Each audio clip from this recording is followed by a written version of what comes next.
3 times I've been up here, I've spoken about healing. And, well, surprise, surprise, I'm going to talk about healing again. And sorry, not sorry, because it needs to be talked about. It needs to be taught. People need to know about healing. They need to know about what Jesus accomplished for us on the cross. I come in contact with so many Christians out in this world who they don't know anything about healing. They don't know about the benefits that Jesus accomplished for us, the benefits that we now have because of him. I mean, I have a friend, a dear friend. This friend's grown up in church her whole life, been in church her whole life, and a few weeks ago, they were really unwell with flu and bronchitis at the same time. So they were really unwell. And just in conversation with them over the phone, they were talking about how unwell they were and, well, did I want to take their lungs because their lungs are like really, really difficult for them. And at the end of the conversation, I said to them, you know you don't have to put up with this. I said, you know you can be healed. What? Sorry? What do you mean? I was like, well, it says it in Isaiah. He was pierced for our transgressions. He was crushed for our iniquities. The punishment that brought us peace was on him, and by his stripes we are healed. I said Jesus didn't just die on the cross so that we could be reconciled with the Lord, so that we could be in relationship with him. He died for so much more. Oh, really? Oh, okay. People don't know. People don't know. So I'm not sorry for talking about it again, because it needs to be taught. People need to know. People need to know. And here's an example for you. We all know COVID's going around at the moment, and it's difficult for some people. And it's going around my workplace at the moment. More and more COVID cases are being in our workplace. People are home isolating and they're unwell with COVID.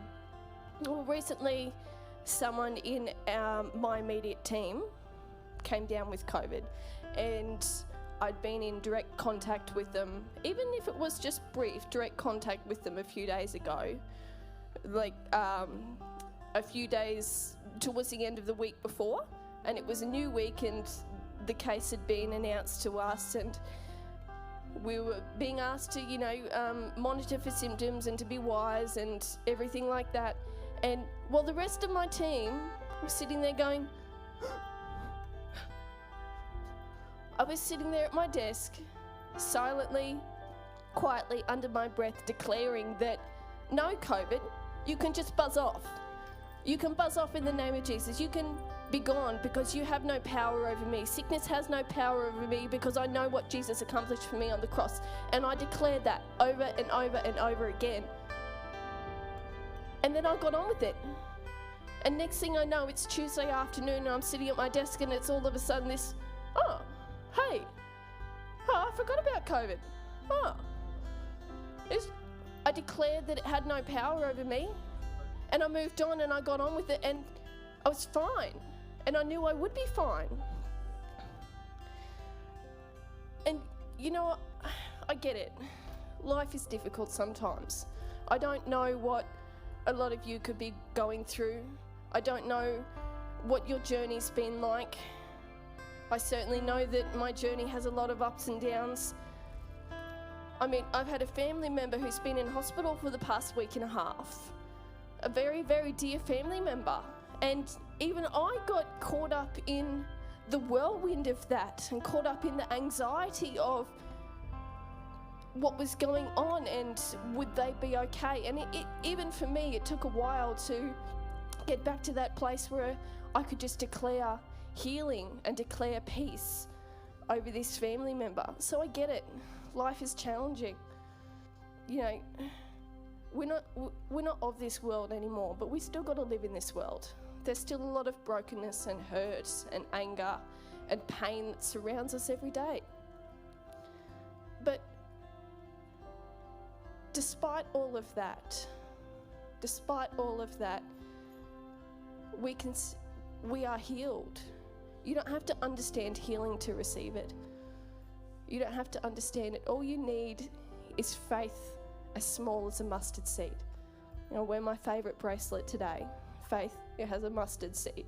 If you want to see it after the service, come, I'll show you. Faith as small as a mustard seed and you can move mountains. All you need is faith as small as a mustard seed. And nothing will be impossible for you. And if you look at all of history, nothing worth having in all of history has come without a fight. A lot of people in all of history, they've had to be willing to fight for what they believe in, fight for what they wanted to accomplish. Despite so many challenging circumstances, they had to fight for what they believed in. And eventually, these good things came. So yeah, I get it. Sometimes it's a fight. And you've really, really, really got to keep fighting. And you've got to keep believing and keep declaring. And you've just got to keep going. Even if you haven't yet seen the manifestation, you've got to keep going. Don't give up. Because sometimes what we don't realize is there's a spiritual manifestation before there's a physical manifestation. We don't know what God's doing. We don't know where He's moving and what He's already accomplished behind the scenes. So you just got to keep going, keep believing, keep declaring, keep holding on to that faith. Even if it's as small as a mustard seed, it doesn't matter. Keep holding on to it because Jesus accomplished it for us. Healing is one of the many gifts. One of the many gifts and the many benefits that we can have because of Him. Because of Him. And I don't know if you can tell, I'm passionate about this. I'm passionate about this. I'm passionate about it. So don't give up. As we eat and drink today, I just really want to encourage you to spend some time with the Lord and just thank Him for who He is and what He's already done in your life. And if you're going through a situation, declare healing over that situation. Declare healing over yourselves. And just keep going. Keep at it. Keep believing. Because with Jesus, all things are possible.